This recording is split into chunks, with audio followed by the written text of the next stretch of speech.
ترى ابو عمار وكلم ابو عمار، تذكرون ابو عمار اللي قبل يعني مصر؟ هو هذا خليت ابو عزيز يتفق وياه، انا راح اركب وياهم بس راح اوريكم انا ايش مسوي. قول لي شنو قلت حق ابو عمار؟ ايش يا حبيبي؟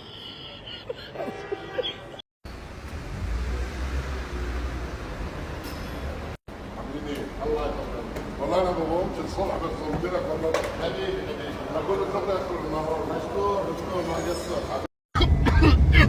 هلا والله لا احنا نهارنا ابيض بصراحه. الله يسلمك. انا ما بقومش الصبح على فكره لحد والله. يا بعد بس عمرك. انت عشان اتصلت بيا وراجل محترم.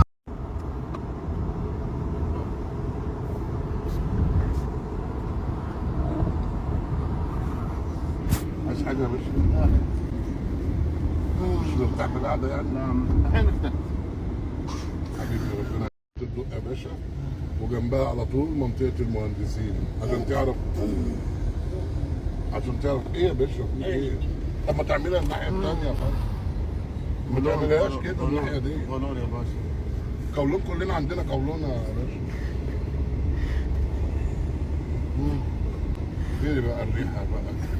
افتح بقى الشباك بتاعك ده شويه.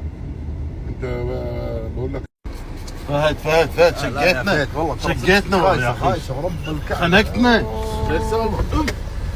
اقعد تعال.